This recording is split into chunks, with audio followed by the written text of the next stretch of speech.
How did Rome fall? Historians have been debating that question, well, moving on 2,000 years now. But everyone agrees one of the reasons is pretty obvious. They were Rome's most elite warriors, battle-hardened, disciplined, feared across continents.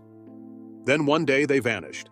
No graves, no records, no survivors. You can't describe the feeling of being really inside of a monument that has just been discovered and is just literally emerging out of the ground. For nearly 2,000 years, the fate of the Ninth Legion was a mystery buried in silence, until 2025.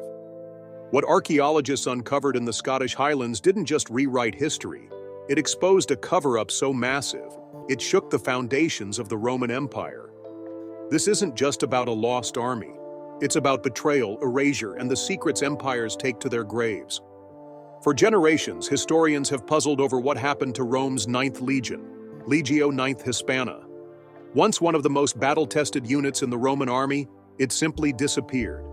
No graves, no returning soldiers, no written records of its end. It was as if the entire legion had been erased from history.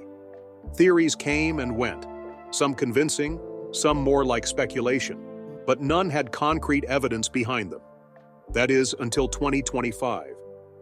In that year, an archaeological project in the Scottish Highlands made a discovery that forced a complete re-evaluation of what we thought we knew. The site had nothing to do with Rome at first. Researchers from the University of Edinburgh and the European Institute for Advanced Archaeological Technologies were testing out a new AI-assisted drone system designed to help map Bronze Age water patterns. It was meant to track glacial runoff and sediment movement, not dig up lost legions. But then something odd showed up on the scans. Buried beneath the remote peatlands of northeastern Scotland, deep below the moss and forest litter, the drone picked up a rectangular shape, far too symmetrical to be natural. The data showed clear lines and angles, something unmistakably man-made. When processed through their spectral imaging software, the outline sharpened, revealing a structure the size and shape of a Roman marching camp. That in itself wasn't unheard of in Britain, but the size of this one was hard to ignore. It covered over 20 hectares, enough room to house roughly 5,000 soldiers. And this wasn't a typical base. Its layout showed signs of haste. The ditches were deeper than usual, ramparts uneven, and the post placements were irregular, hinting at rushed construction, possibly under pressure. What the team had found wasn't a staging ground, it was something more desperate, a fallback point, a last stand. This wasn't the first time researchers had wondered whether the Ninth had met its end somewhere in Britain. In fact, many had long believed that the Legion's final deployment was to the northern frontiers of Roman Britain, around what is now modern-day Scotland. The terrain here was always difficult, forests, bogs, and steep hills that made traditional warfare hard. And the local tribes, especially the Caledonians, never fully accepted Roman rule. Still, despite this context, no clear proof of a major Roman defeat had ever been found in the region. That began to change as excavation began. Within days of breaking ground, the team unearthed broken Roman shields, scuta, that had been smashed apart, not simply discarded.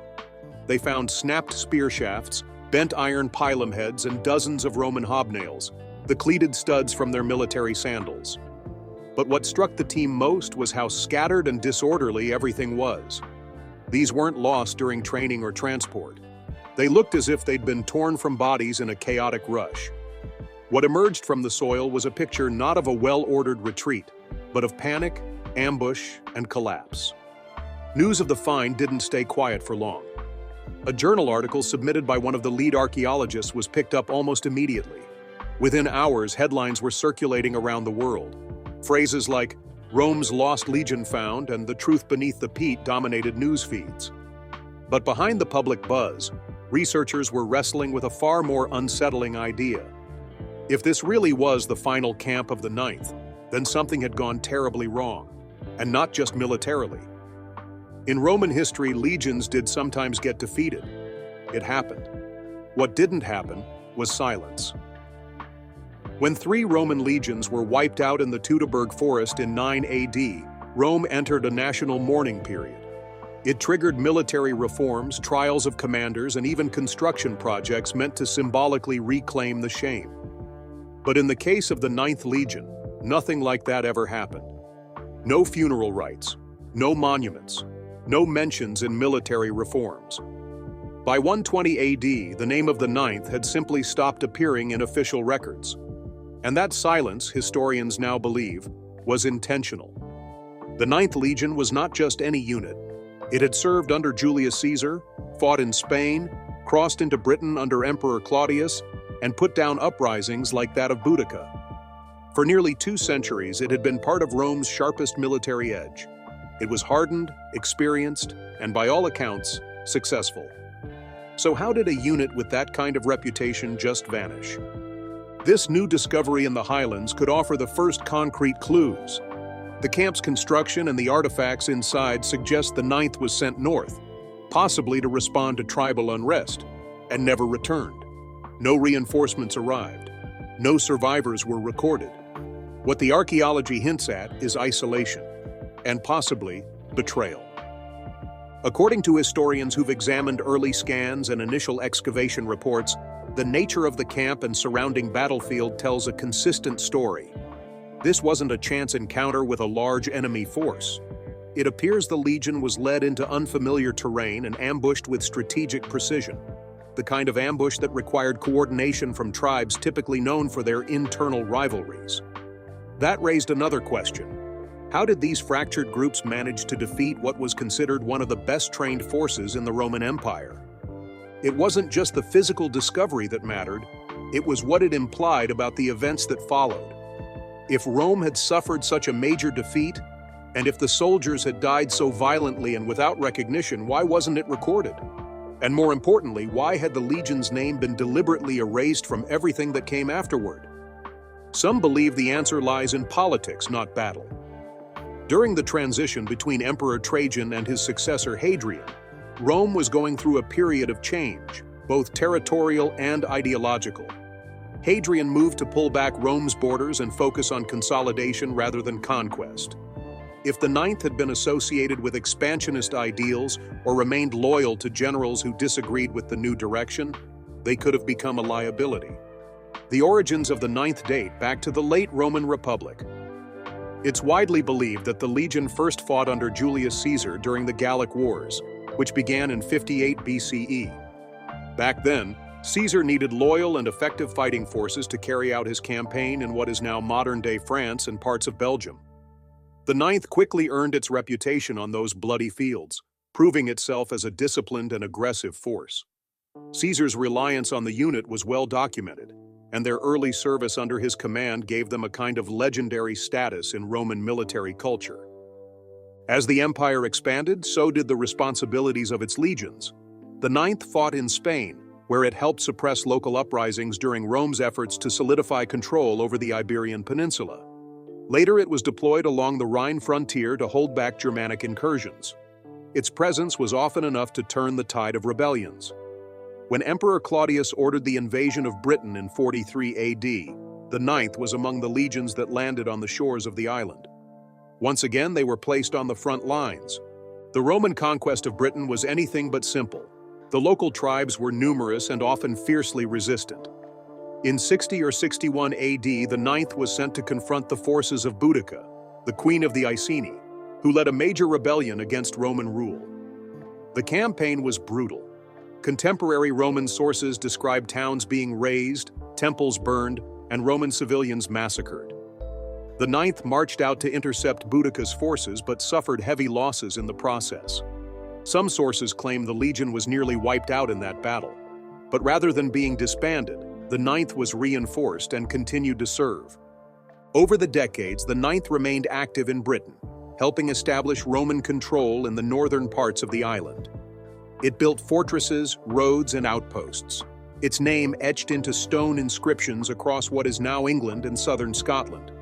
By the end of the 1st century, it was one of the most documented legions in Roman Britain. And then, without clear warning or explanation, the records stop. The last confirmed presence of the Ninth Legion comes from a stone inscription dated to around 108 AD, found in Eboracum, known today as York. Eboracum was a major Roman military hub in northern Britain, and the Ninth was stationed there to support campaigns in the northern territories. That inscription is the final undisputed trace of the Legion. After that, It simply disappears from the historical record. What followed was not silence by accident. It appears to have been silence by design. In Roman administrative records, legions were meticulously tracked.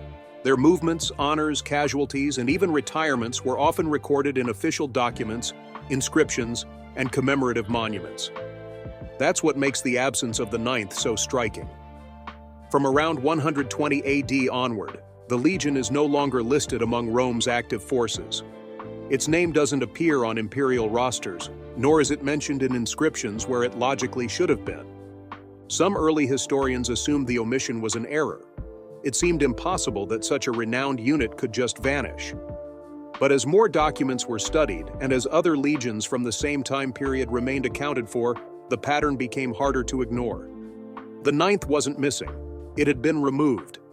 This has led to a wide range of theories over the years. One of the earliest and most popular was that the ninth met its end in northern Britain, possibly in modern-day Scotland, during an attempt to suppress a tribal uprising. The idea was that the legion ventured too far into hostile territory, was ambushed, and annihilated. The loss would have been significant enough to shake Roman confidence, but not something the empire wanted to admit. According to this theory, rather than honor the dead, the empire chose to forget them. Other theories suggest a different ending. Some scholars propose that the ninth may have been transferred to another part of the empire, such as Judea or Armenia, where Roman forces were also engaged in conflicts around the same time. In Judea, the Bar Kokhba revolt, which began in 132 AD, saw heavy Roman casualties. It's possible some believed that the ninth was part of that campaign and died there. Similarly, battles in Armenia and the Parthian frontier could have seen the legion destroyed. But these ideas come with problems. The legion's name is not found in records from those regions. Other legions, like the 22nd Deotariana and the 12th Fulminata, were confirmed to be present during these events, and they remain part of the historical record. If the ninth had joined them, it's likely some trace would exist. Inscriptions, letters, coins, something. Then there's the issue of protocol. When a legion was wiped out or disbanded, it was standard practice for its survivors to be redistributed to other units. Veterans would often be retired with honors, or at least absorbed into new commands. Yet no surviving Roman source mentions former members of the ninth joining other legions. No veterans' records, no reassigned officers, nothing. This total absence of continuity is unique, especially for a unit as high profile as the ninth. What makes this even more suspicious is that monuments which should have referenced the legion were either left incomplete or omitted its name. Some stone inscriptions around Hadrian's Wall, the massive fortification begun in 122 AD, failed to mention the ninth at all, even though the legion would have been expected to contribute to its construction. Hadrian's Wall marked a major shift in Roman strategy.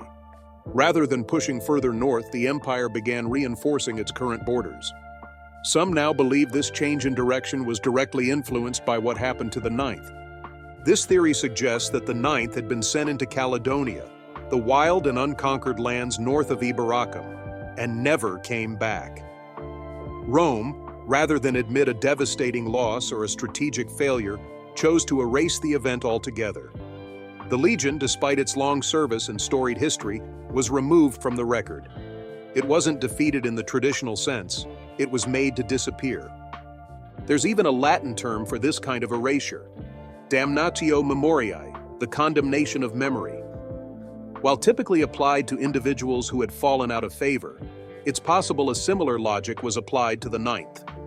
If the legion had acted in a way that was seen as dishonorable, whether through mutiny, insubordination, or simply failing their mission, they may have been collectively condemned. Their memory wasn't honored, it was deleted. But if that's true, it raises further questions. What could an entire legion have done to deserve that kind of punishment? And if they were sacrificed or sent into a mission they couldn't win, was it really their fault? Or was it part of something bigger, something political? The breakthrough came from a completely unrelated research mission. A joint team from the University of Edinburgh and the European Institute for Advanced Archaeological Technologies had been flying drones over the Cairngorm Mountains in northeastern Scotland. Their goal wasn't to look for Roman ruins. They were testing a new AI-assisted LIDAR system to analyze glacial runoff patterns and how ancient Bronze Age settlements might have been influenced by water flows.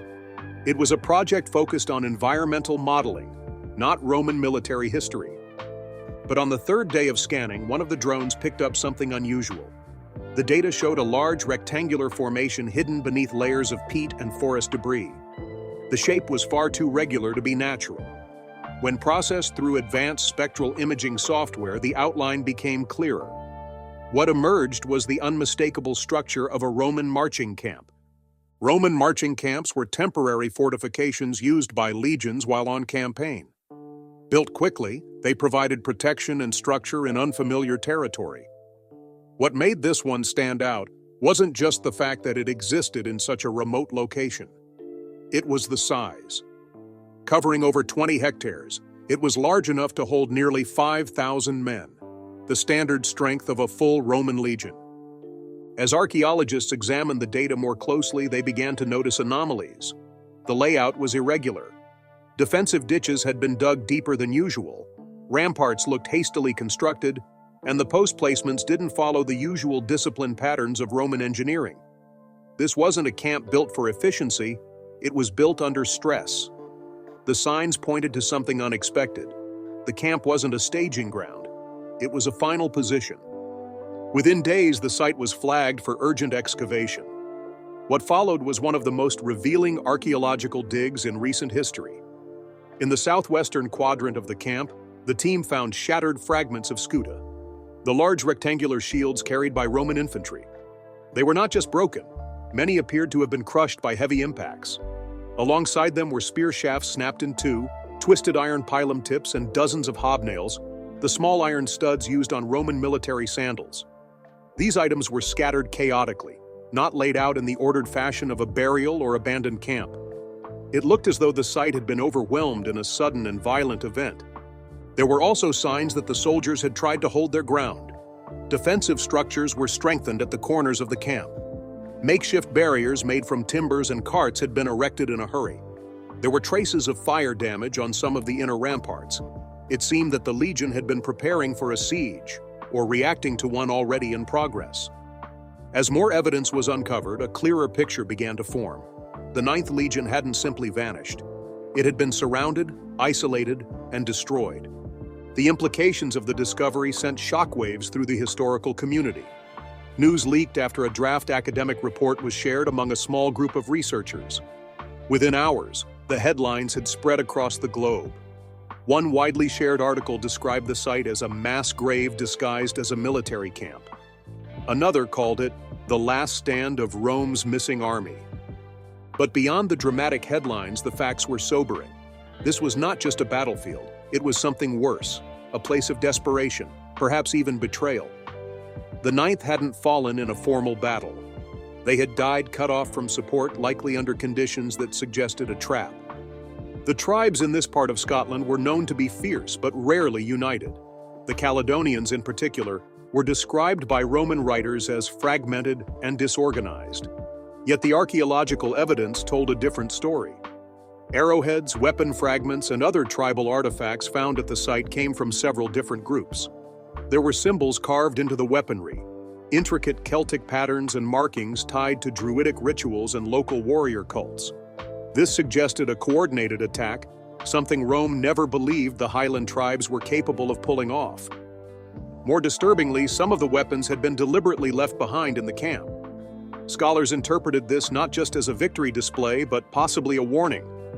One bronze Roman helmet, dented and bloodstained, was found near a tree at the edge of the camp. It had been placed on a spike and surrounded by carved stones bearing ancient script. One phrase translated loosely to, "This is what we do to ghosts who trespass." That single line changed the tone of the entire excavation. If it was accurate, it meant the local tribes didn't see the Romans as just foreign invaders. They saw them as something worse, violators of sacred land. To them, the Romans weren't soldiers. They were trespassers in a spiritual war. This began to reshape the understanding of what had happened. The Ninth Legion hadn't just been ambushed. They'd walked into something they didn't fully understand. a place where the terrain, the people, and the culture all worked against them. And possibly they had been sent there knowing that outcome. The deeper researchers dug, the more the pieces started to align with old rumors and theories about a cover-up. No Roman records ever acknowledged a defeat of the Ninth in Scotland. No monuments were erected. No letters from commanders reached Rome.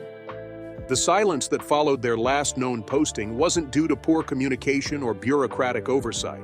It looked intentional. That raised a question that was even more disturbing than the idea of military failure. What if the Ninth had been sent north on a mission they were never meant to survive?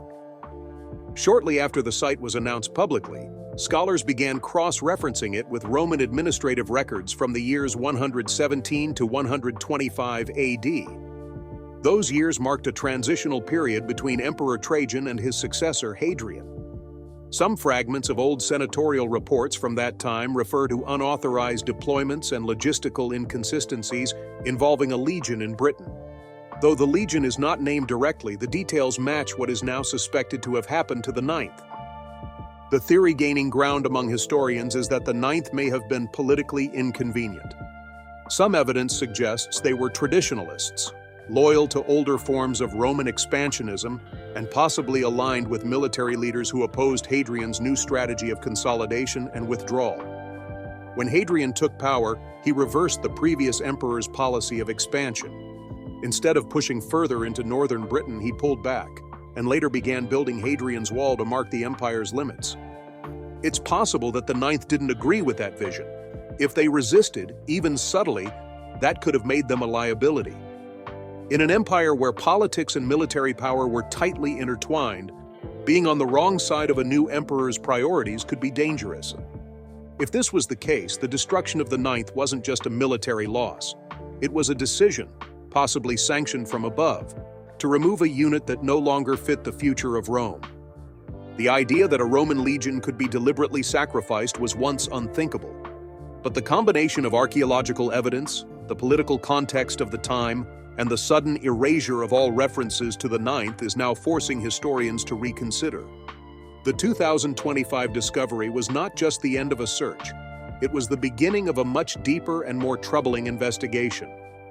The bones, weapons, and artifacts recovered from the site are not just remnants of a lost battle. They are clues to a story that was buried for nearly 2 millennia, one that may have been hidden deliberately to protect the image of an empire. And yet here they are, dug out of the ground, telling a story no one expected, but that Rome could no longer silence. The 2025 archaeological discovery in Scotland was a breakthrough, but it raised more questions than it answered. How could one of the empire's most experienced legions be ambushed and wiped out without so much as a formal mention? Why was there no official mourning, no reassignment of survivors, no commemoration of the fallen? In a culture obsessed with military legacy, this silence seemed calculated. Historians started to dig, not just into the soil, but into the archives. A renewed focus on Rome's political climate during the early 2nd century uncovered a pattern that pointed toward something more deliberate than an administrative oversight. The timing was key. The disappearance of the Ninth occurred right around the transition of power between Emperor Trajan and his adopted heir, Hadrian, around the year 117 AD. Trajan had been a popular and expansionist ruler, known for pushing Rome's borders further than ever before. Under his command, the empire reached its greatest territorial extent. But Hadrian, who succeeded him, had a very different approach. He was more introspective, cautious, and focused on consolidation rather than conquest. He sought to stabilize what Rome already held, rather than expand it further. This change in philosophy wasn't just strategic, it was political. Roman legions were not just military units, they were also political instruments. They were loyal to their generals, often long before they were loyal to the emperor. A legion that had grown up under one command, that had fought for one set of ideals, could easily become a liability under a new regime, especially one trying to shift direction. If Hadrian suspected that the Ninth Legion still held allegiances to leaders aligned with expansionism or old power structures, that alone might have made them a target. Several fragments of Roman senatorial records from 117 to 125 AD began to receive fresh attention after the 2025 discovery. Among them were vague references to unauthorized mobilizations and exceptions from standard Legion reporting. One particular phrase, exceptio ex Legio Hispana, stood out. Though not definitive, many scholars now believe this to be a reference to the Ninth Legion. The wording was bureaucratic, but the implication was serious. It seemed to suggest that the Legion had been deployed without Senate approval, possibly bypassing formal channels of command. In an empire built on hierarchy, such a move would have been considered dangerous. It could indicate internal divisions within the military, or even the early signs of mutiny. If the Ninth had acted independently, even once, it would have put them under suspicion, especially under a cautious new emperor like Hadrian. Further evidence emerged from within the Vatican archives. In a restricted section of their classical military records, some of which hadn't been studied in depth for decades, researchers found a sealed dossier labeled NH, Internal Concern. The initials are widely believed to refer to Nerva Hadrianus, the formal name of Emperor Hadrian. Inside the folder were fragments of correspondence between high-ranking Roman intelligence officials known as frumentarii, essentially the Roman equivalent of internal security officers. These documents mentioned unsteady loyalties within a legion stationed in northern Britannia. They also referenced growing connections between Roman soldiers and local auxiliary units, some of which were made up of tribes that had once been considered enemies of Rome. The suggestion was subtle, but deeply worrying. The Ninth Legion, a group once known for discipline and loyalty, may have begun to form ties with the very people they were sent to control. This wasn't just about military discipline anymore, it was about ideology. If soldiers had started to sympathize with the tribes, or even see themselves as part of the local landscape, that posed a threat to Roman identity and control. The term cultural contagion appeared in one recovered document. It implied something worse than military failure. It implied defection of spirit. And in the Roman worldview, that could be as dangerous as outright rebellion. The theory now gaining the most traction is that Hadrian's administration made a calculated decision to isolate the Ninth. They were sent north under the pretense of suppressing a tribal uprising, but without full support and without a plan for recovery. The marching camp discovered in 2025, the one hastily built in the Highlands, wasn't a forward base. It was a dead end. If this theory is correct, then the Legion wasn't just defeated by an enemy, it was abandoned by its own empire. And that abandonment was followed by one final act of erasure, damnatio memoriae, the formal condemnation of memory. Normally reserved for disgraced emperors or traitorous senators, it was a rare and powerful political tool, but it may have been applied unofficially to the Ninth. The purpose of damnatio memoriae was to eliminate someone from history. Their names were scratched from monuments. Portraits were destroyed. In many cases, it was as though they had never existed. Applying this principle to a military unit would have been unprecedented but not impossible. And if anyone had the authority and political motive to do so, it would have been Hadrian. There is also growing suspicion that the construction of Hadrian's Wall, begun in 122 AD, was indirectly linked to this event. The timing is notable. Just a few years after the Ninth disappeared, the empire shifted its northern strategy completely. Rather than continue campaigns into Caledonia, Rome built a fortified boundary across the narrowest part of Britain. On the surface, the wall was a defensive measure. But some historians now view it differently. They see it as a retreat, a line not drawn to keep enemies out, but to close off a chapter Rome didn't want to confront. If the wall was, in part, a reaction to the failure of the Ninth, then it was more than just stone and mortar. It was a tombstone without a name. The cover-up worked. For centuries, the disappearance of the Ninth was chalked up to mystery. The gaps in records were seen as unfortunate, not deliberate. But the new evidence changes that. The combination of archaeological discovery, senatorial documents, intelligence memos, and the complete absence of commemoration suggests something more complex. It points to a deliberate act of historical suppression. Beneath the soft peat and hardened glacial stone, archaeologists uncovered something they hadn't expected to find. Not just the remnants of battle, but signs of execution. In May of that year, in a glen northeast of modern-day Inch, a team working under the Scottish Historic Environment Agency made a grim discovery. What they found was not a typical battlefield burial. It was a mass execution site. Over 200 bodies were unearthed, each one positioned in nearly identical fashion, kneeling, hands bound behind their backs, heads bowed or missing altogether. Many of the skulls showed clear signs of blunt force trauma. Some had been punctured in ways consistent with known Caledonian ceremonial blades. Others were crushed completely, a method some historians believe was symbolic, meant to destroy the soul's chance of reaching the afterlife according to Roman belief systems. The forensic evidence was overwhelming. These men hadn't died in open combat. They'd been captured, restrained, and methodically executed.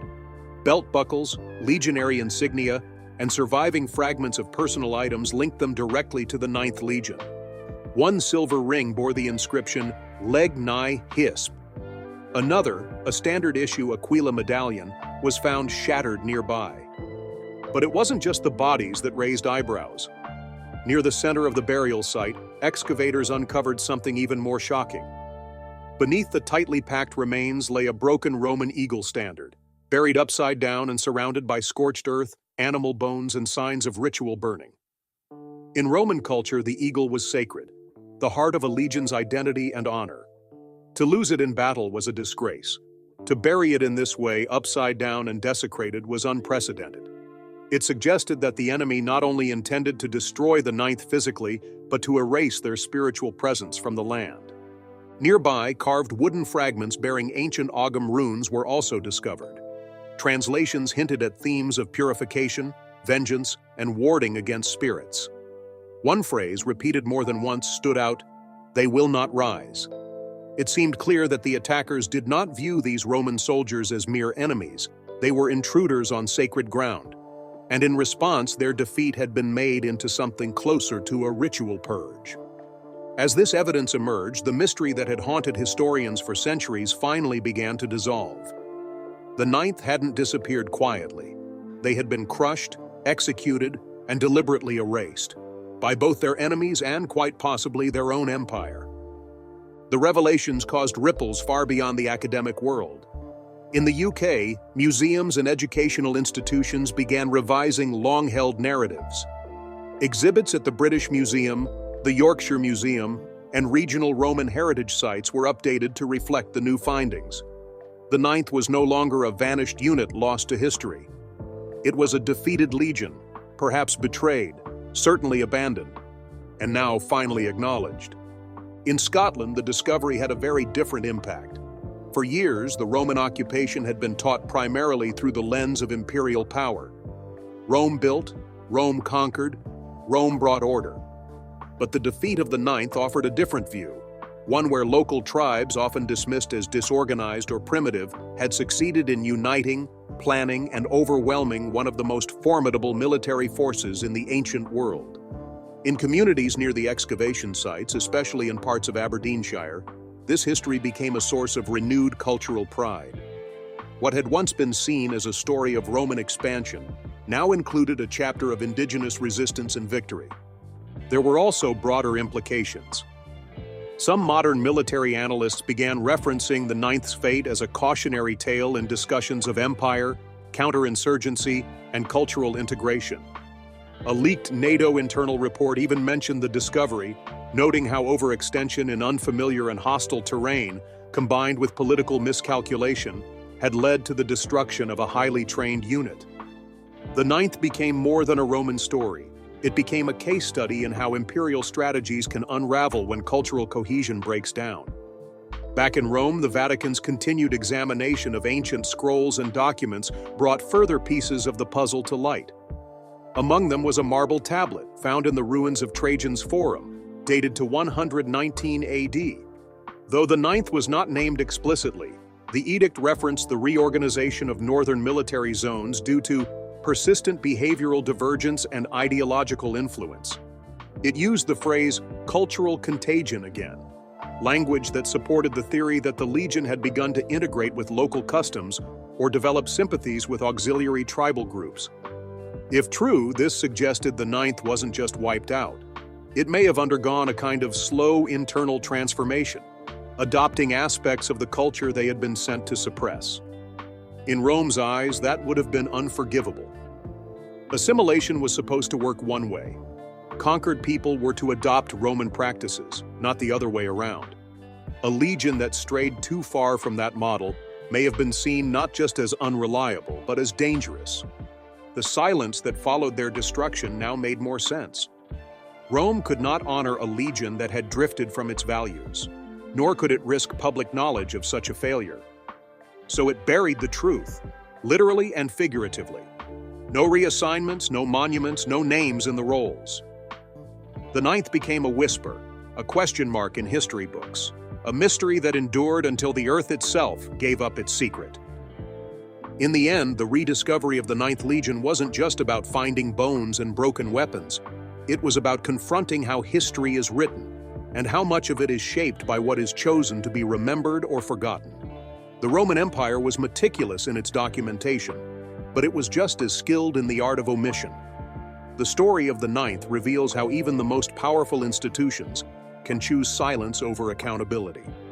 And yet, 1,900 years later, silence has a way of breaking. The peat preserved what the politics tried to hide. Archaeology has filled in the blanks where records refuse to speak. And a legion that once thundered across Europe, that marched under Caesar, that built roads and fortresses across Britain, has finally been found, where no one was supposed to look. Today, the remains of the Ninth are being studied not just as military casualties, but as a symbol of how vulnerable power can be. They remind us that even the mightiest empires are susceptible to internal divisions, to ideological shifts, and to the resistance of people who refuse to be conquered. In the classrooms, museums, and documentaries that will follow, the Ninth Legion will no longer be a question. It will be a chapter, complete, complex, and deeply human. They were not ghosts. They were men, caught in the machinery of politics, culture, and empire. And now, at last, their story has returned. What do you think about what really happened to the Ninth? Are there still questions left unanswered? Or does the evidence finally speak for itself? Let us know in the comments. And if you followed this story from the beginning, thank you. Until next time.